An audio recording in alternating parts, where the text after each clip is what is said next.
Welcome to a Second Chance at Life podcast. I'm the host, Arvilla Beckworth, and welcome to another interview. Today, I have a special guest. She's not new to the podcast, but she may be new to you. I'm going to bring my girl, Kierra Sade, on to the interview. Coach Key, how are you? Hey, I'm amazing. How are you? Doing great. Thank you so much again for coming on to my podcast and talking to my ladies. Ladies, Absolutely. if you don't know, this is my coach. Coach always needs a coach. She's the one that has known me since day one. She's seen my growth. She's been on my neck. She's been that coach. So I'm so honored to really have her on here talking about a subject that I believe is helpful in this season of our life with everything kind of going on with the pandemic, going on with possible recession, so much uncertainty. Sometimes you just need somebody that you can relate to with what you got going on. So, without further ado, would you mind telling my listeners a little bit about yourself? Absolutely. And thank you for the amazing intro, Arvilla. Um, as Arvilla said, yes, I'm a coach. Somebody just asked me today, actually, they were like, would you consider yourself a life coach? And I was like, well, I mean, I wouldn't give myself that title, but that is a part of my job description, if I would say so. But yeah, so I'm very passionate about what I do. I help business owners learn how to grow and monetize their social medias, so they can really get to that bag. They can really start building the business that they want to, the business that they dream about, the business they desire. And I know that lies within marketing and mindset. So I do a lot of marketing and mindset. I don't promote that I do mindset, but I weave that in there and I give that out for free all day long because we got to master our minds, right? So I've been in business for a little over 2 years with the current business, my coaching business, a little over 2 years. And now I'm kind of just branching out to traveling and just branching out to doing more of what I love to do, right? Because a lot of people don't understand that sometimes you got to start where you don't really want to start. It might not necessarily be a passion, but it's what you're good at. And then as you grow, you can start to add your passion in. So it's a little bit about me. I am a mom of two. I have two girls, 11 and 13. I also flight attend on the side or by day or by night, however you want to call it. Um, I was an exotic entertainer for 13 years. I'm a retired stripper. And right now, I'm just all about finding that alignment, right? That alignment in life where God wants me to be, where my happiness lies, where my joy lies, where my purpose lies. So that's a little bit about me. I love it. And I love the fact that even when I met you, we're both Virgos. I'm the quiet Virgo, you're not the quiet Virgo. But the one thing about you, you've always been genuine. I mean, you whatever you do, you are genuine times a thousand. And that's what I love about you, that you are who you are. When you say something, best believe you're gonna do it, or at least show us how to do it. So Hmm. I love the fact that you are uniquely you, and just the person you have been growing into. Like I said, I've you've seen me since day one. I've seen you, and it's just amazing to see somebody that you basically grew up with in business, Right? and how much you have grown. And six figure spa chick, you're at her events. I mean, you're just at events that I would love to be in the room of, and they're talking about you. You know what I'm saying? So Right. it's amazing just to see this beautiful woman just grow.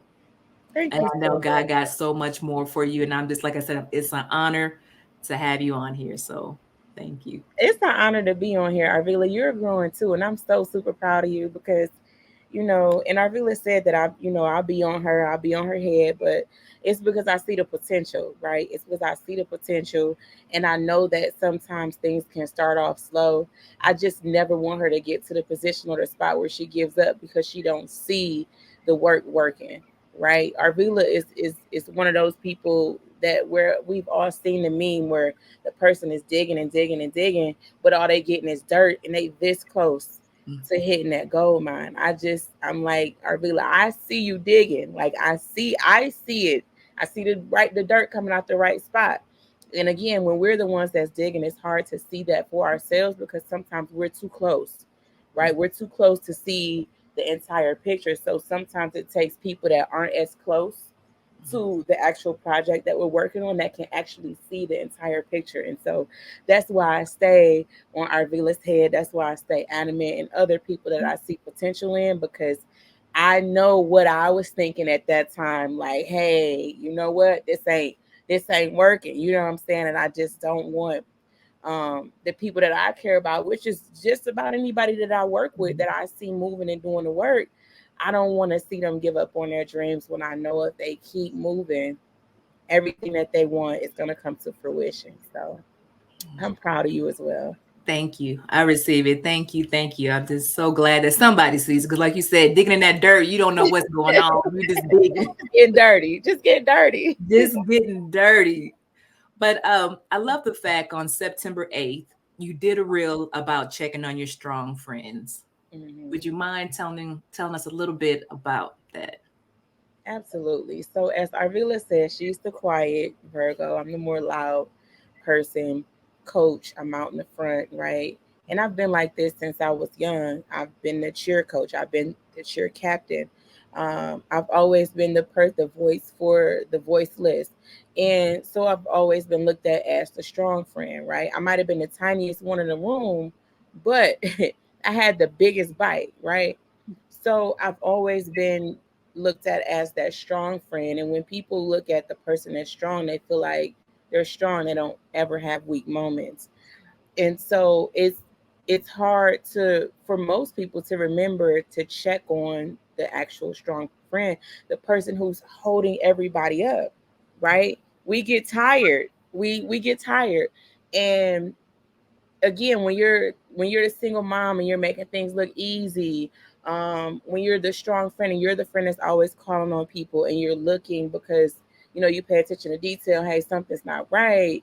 Are you okay? When you're the one that's that for everybody else, those people usually don't have that for themselves. And when I created the reel, it was because I had just realized that I had come out of a highly toxic, highly functioning depressive state where I was just moving, moving, moving, moving, getting things done, but it wasn't the right things and I wasn't happy. Right? I was just always sad. I just wasn't fulfilled. I was just kind of just doing enough to make it through life, right? Just to make it. Let me just make it for today, right? It was no real substance behind what I was doing, which isn't normal for me because again, I'm a high achiever. I'm the coach. I'm the strong friend. So just doing the bare minimum for me wasn't the normal. So I had realized, and I didn't even realize when I was in it, because what I feel like a lot of people that are suffering from highly functional depressive state is that they don't even realize that they're depressed. Right.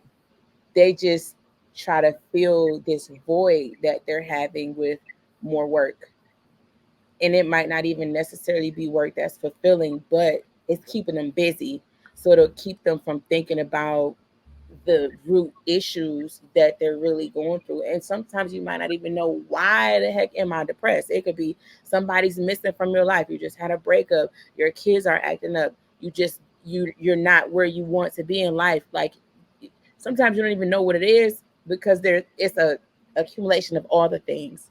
And you kept moving. You never stopped to take the time out to journal it out, to think about it, to pray about it, to talk about it.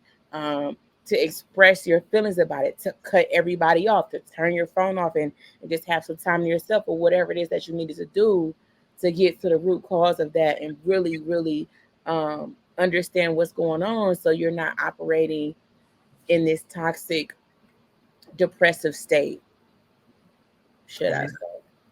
And the fact that you were transparent, it's easier when you see people on social media because you assume what they go through. You see the highlight reels, you see the good times, but then you don't know the backstory behind it.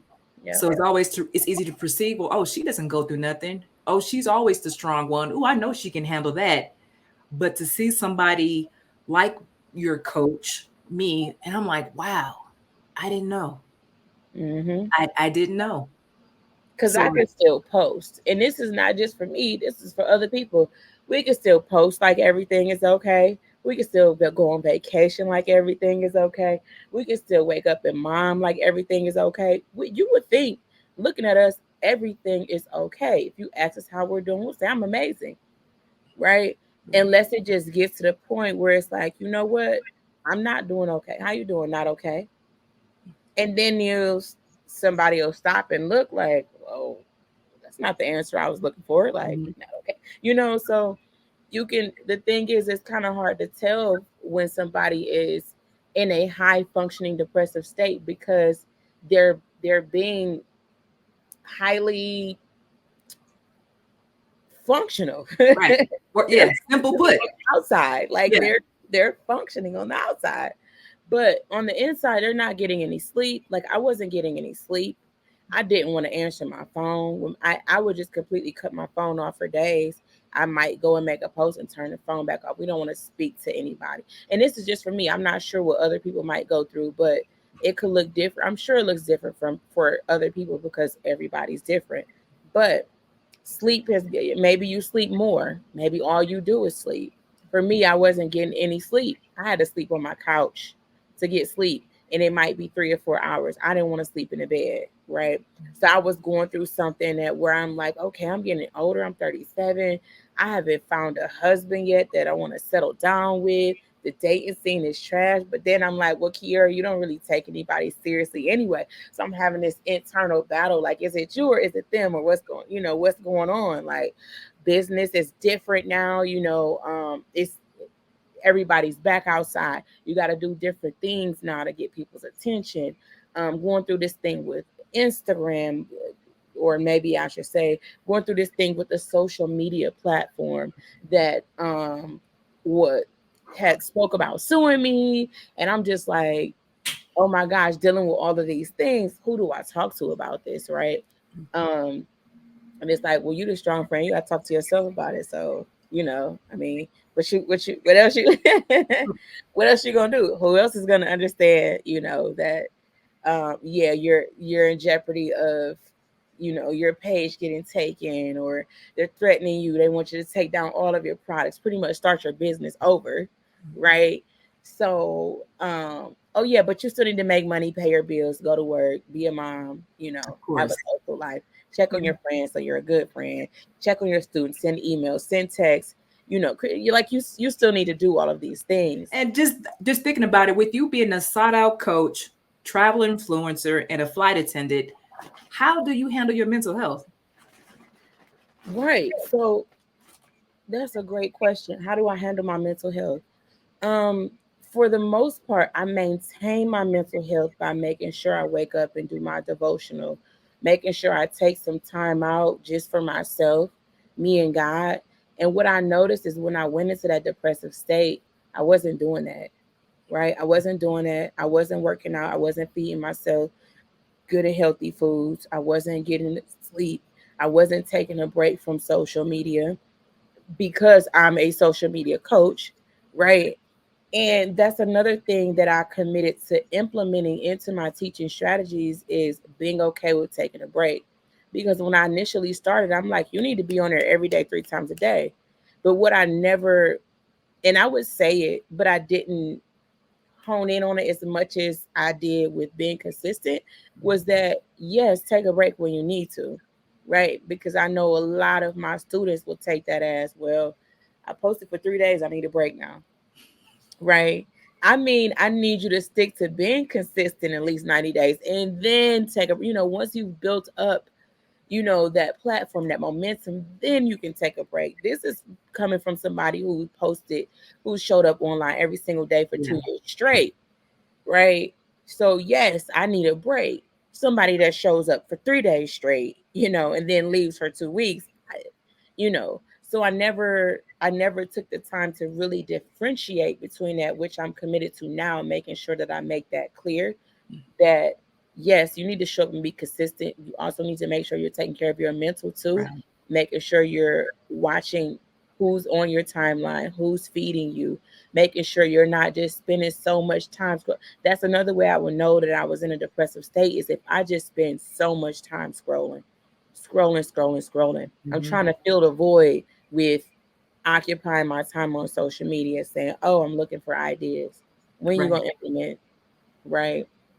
So I really take care of my mental health. When I'm at work, I read. I love reading.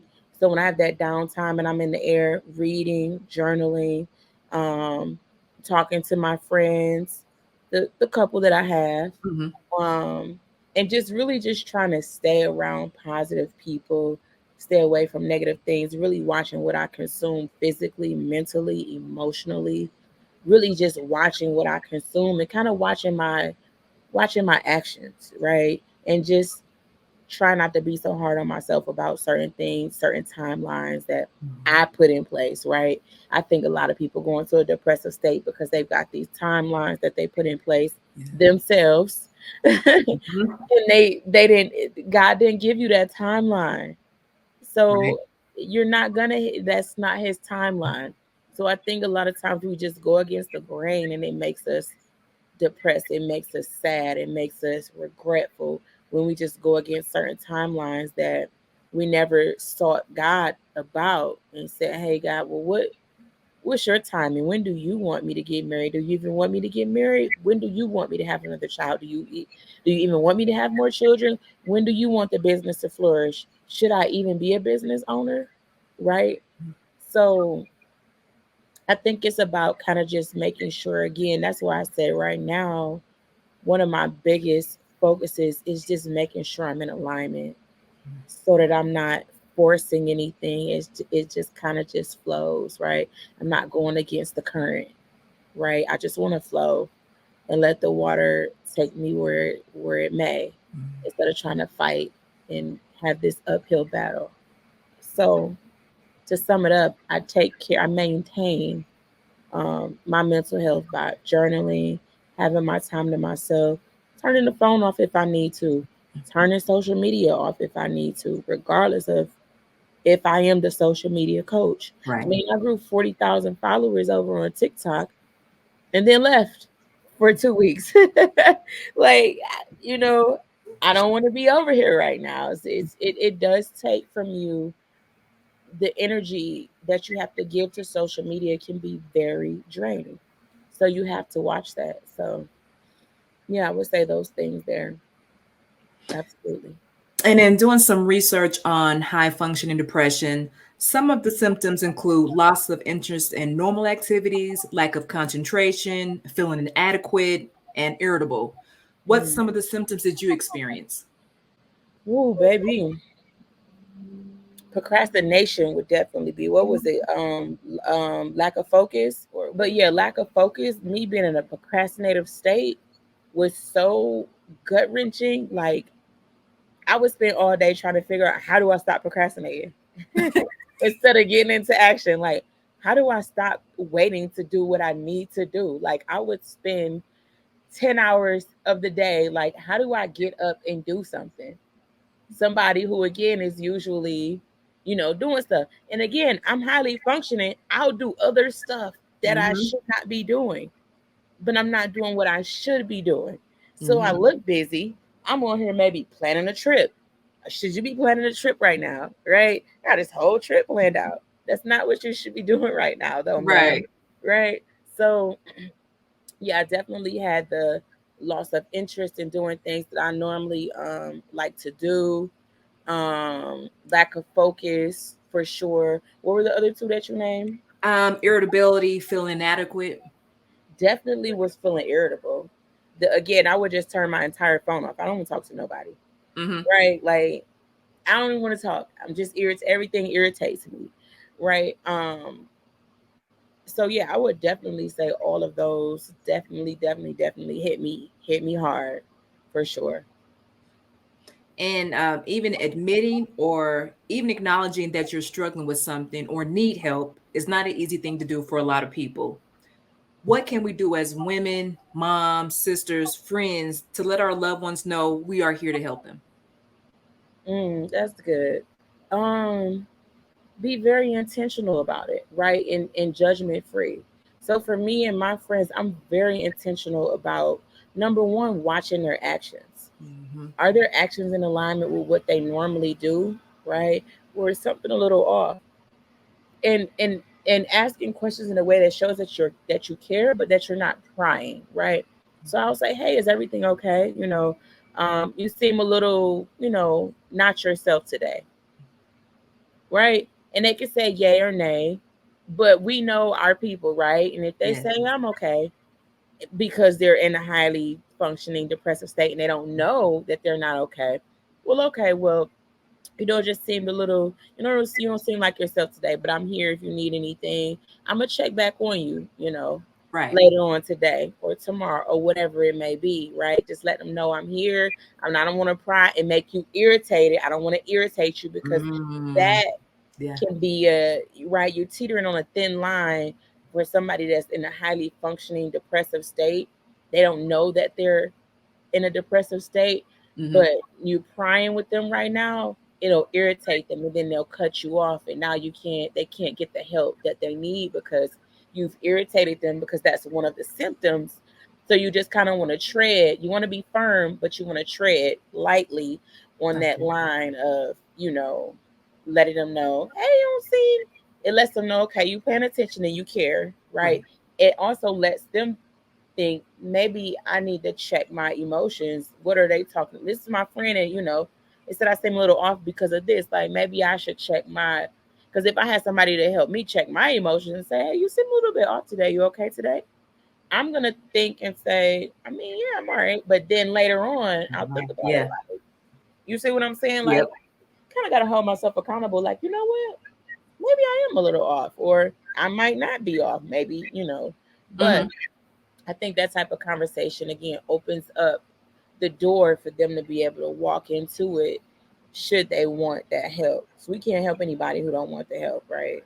That's true. So yeah, just being intentional, being firm, and still treading lightly on that line of, offering your help. And that's good to know. I mean, and I never thought about the part of irritability because you do, especially if you're a mom and you have a young daughter. You're asking and she's snapping back at you, and you like, I'm just asking a question. What's going on? So I could see where that borderline of irritability and how far you should go, you definitely got to tread lightly. So that's really good information to think about Mm-hmm. in approaching somebody in any capacity. I mean, Yep. irritability is irritability. So Yep. that's really a good fact to have. And as Black women, it's time to let go of the stigma. Unbothered, proud, strong, don't need help, and start being honest with our mental health. How can we replace I'm fine with I need help? So instead of me saying I'm fine, I'm okay, I'm good, but when can we as Black women finally say, sis, I'm not good. I need some help. I've been struggling. I love that. That's an excellent question, and it definitely needs to be spoken about more, talked about, discussed, etc., brought to the forefront. So I think that Black women were conditioned to be okay, right? We were conditioned to pretend to be okay or to make ourselves okay. Black women and men, right? This goes back to slavery, that we were literally conditioned to not cry, to be strong, to be the backbone, to everything. So now it is habitually embedded in us to just say, I'm okay. When somebody asks you how you're doing, what do you say? 9 times out of 10, you say, I'm good. I'm good. Yeah. For me, I say I'm amazing. And people say, wow, Wasn't I expecting it. like wow, I like that. Mhm. And I will say, well, how are you? And they'll say, well, you know what? I'm amazing too.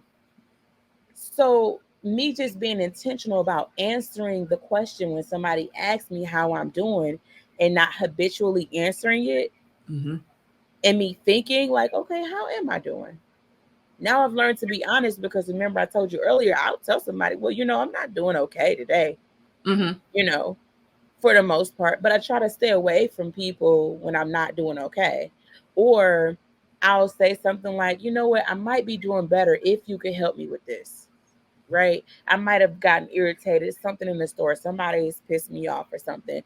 Like today, I drove up to Chick-fil-A and these guys were having a conversation, and it was like 10 cars that passed me on the other side. So I back up. First of all, I'm in a rush. I have an interview to do. Mhm. And he's like, well, how are you today? I said, well, I was doing amazing. I might be doing better if you could help me order my food and I not have to watch 10 cars drive past me. Mm-hmm. He's like, yeah, I'm so sorry. They like to talk and I do too. And it gets me in trouble. Right.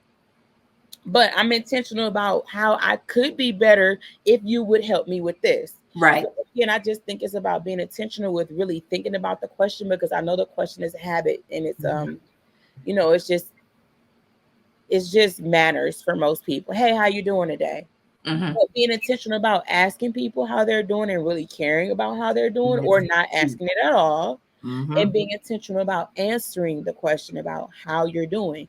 You may not be feeling amazing today, but if you're not feeling amazing, how about you say, I could be doing well if you would help me with this. Right. I might be doing better if I could get to work on time today, or whatever it is that might be bothering you specifically in that moment, that might have you irritated, that might need you might need someone's help. Just being intentional about that Mm-hmm. and being honest with it, and you'll get people will help you achieve that, because they Right. will hear, I'm doing good. That's what they're used to hearing. Exactly. Humans want to hear, I'm doing. They're not asking you how you're doing because they want to hear bad, right? They want to hear, I'm doing good. And if not, all right, great. Well, let's talk about how I can help you if I can.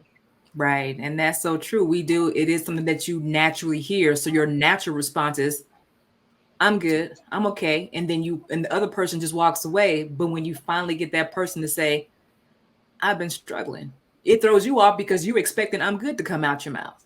So to finally hear somebody say, I haven't been good, I just lost my mom, I just lost my job, things have been real tough. And at that moment, you're now trying to process, I wasn't expecting her to say that.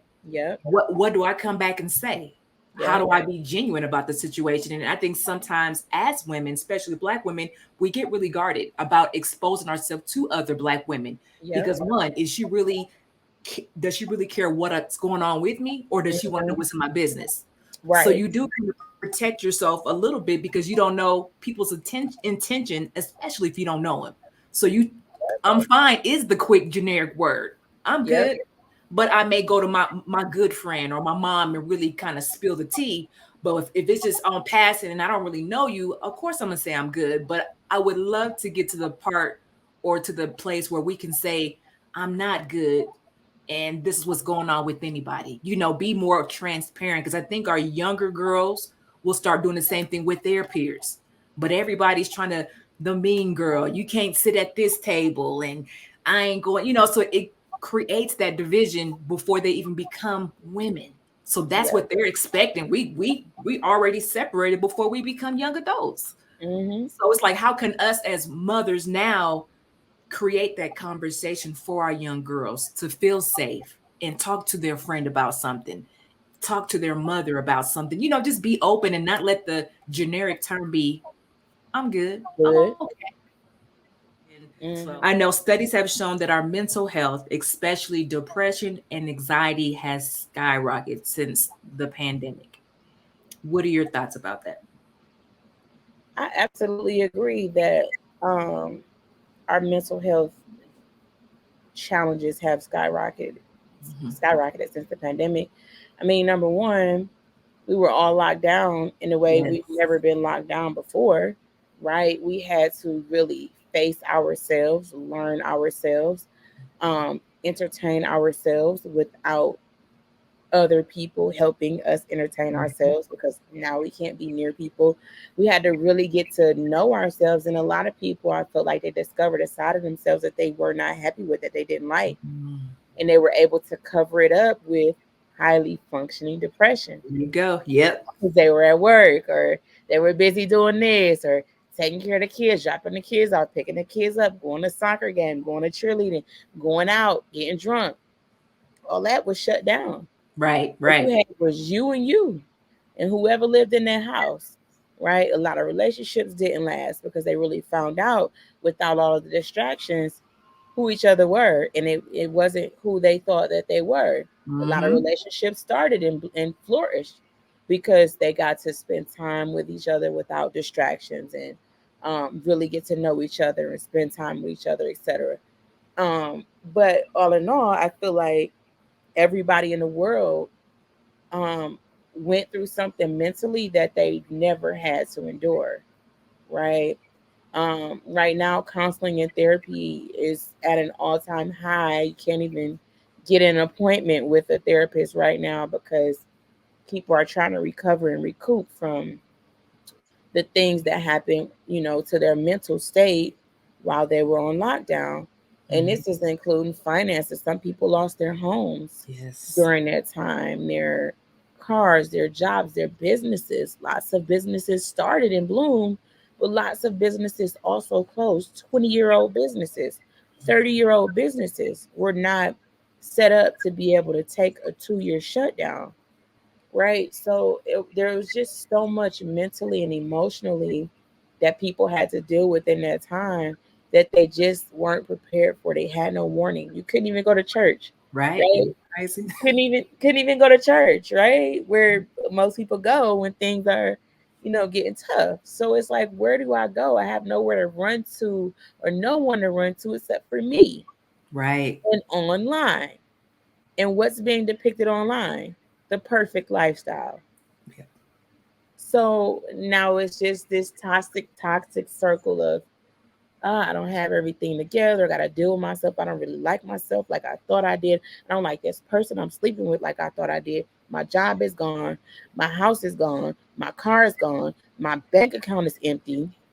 I lost some people due to COVID, right? There's so many things going on. So I can believe now, yes, people definitely um are suffering with some mental health challenges, and then now coming out of it, people Mhm. that built businesses during the pandemic, now they're stuck like business isn't the same.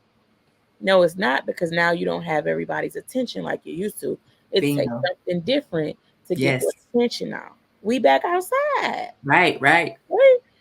So, and again, people in relationships. Well, my man used to do this, and we used to be able to sit and watch TV all day. He back outside. You back outside. Yeah. Everything is open. You can travel now. You can go on vacation. You go to the club now. You can.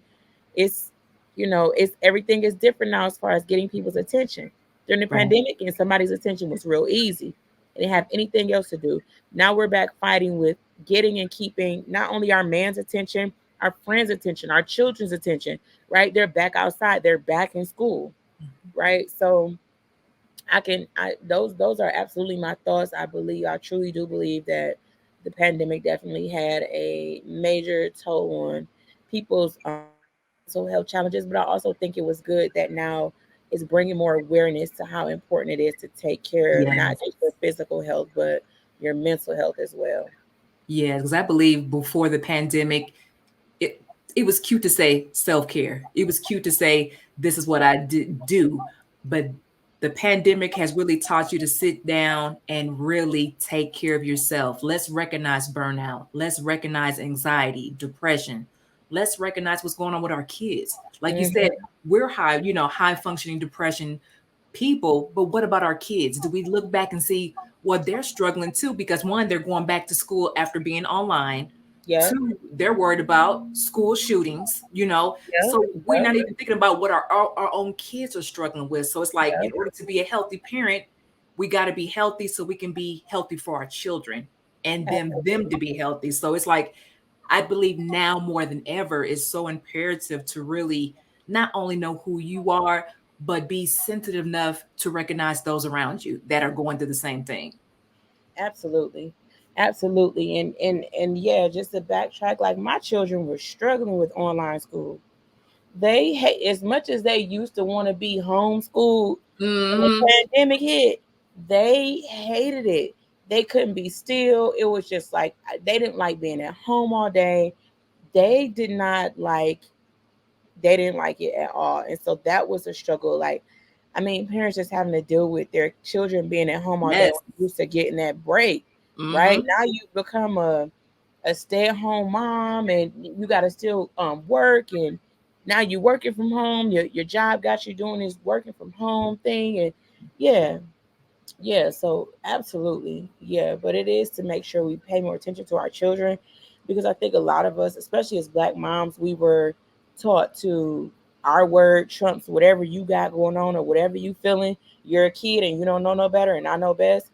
But I think it is to be more intentional about taking the time to give that space and opportunity for our children to have a voice, to have feelings, and to have an opinion, respectfully, of course, Mm-hmm. but to be able to do that without being afraid that I'm gonna get in trouble if I say how I feel, or Right, I can't talk to my mom, or she don't want to hear what I gotta say because she irritated. You know what I'm saying? right, So right. yeah. That is so true. And last but not least, please tell my audience where they can connect with you online. Absolutely. So you can connect with me on Instagram at Kierra Sade. That's KIERRA SADE. On Instagram and on TikTok, I am the Lazy Content Coach. Love it. And I will make sure that I have all her information in the show notes. But Kierra, thank you so much again for being transparent, letting us know, even though you're a businesswoman, strong minded woman, you do have these days as well. So letting us know that it's okay to have them, but we can definitely bounce back. Absolutely. And thank you for having me, Arvilla. All right, ladies, I hope you enjoyed the interview with Kierra. Until next time, you guys have a great week. See you later. Bye.